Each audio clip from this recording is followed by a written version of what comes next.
So, dyan yung, ito yung entrance. You change your shoes to slippers. And then, meron dito, second floor. Hi! So, dito yung onsen kanina. Dito yung reception. So, yung reception ay pina-fill out on a form kanina. Tapos ito, yan, may mga food tsaka drinks. Bayad ka lang kukuha. Everything 200 daw.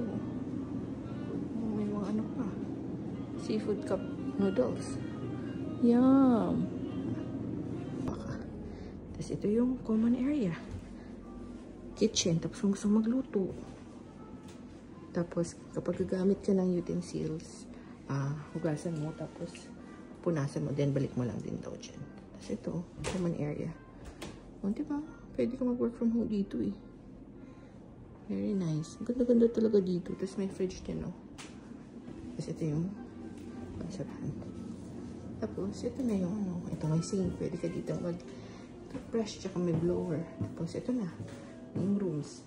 Ito is mga dormitory type. Tapos, yun, may toilet. Let's see the toilet. Oo, diba? Linis. Linis talaga dito. I like the vibe. Tour dito tayo sa Kumano.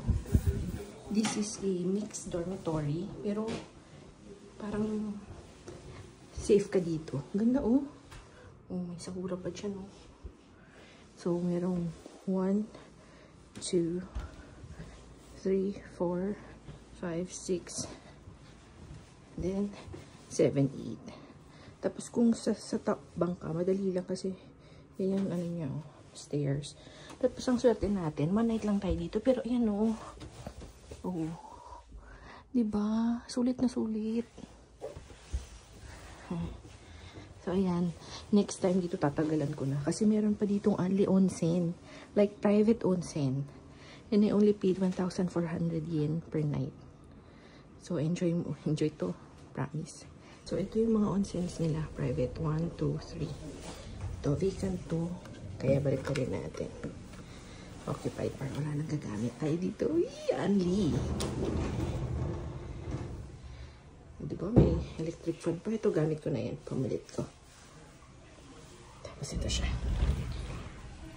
Here. O, diba? May bintana pero wala naman dumadaan dyan. Oh! Mag-enjoy tayo. Relax. Here is.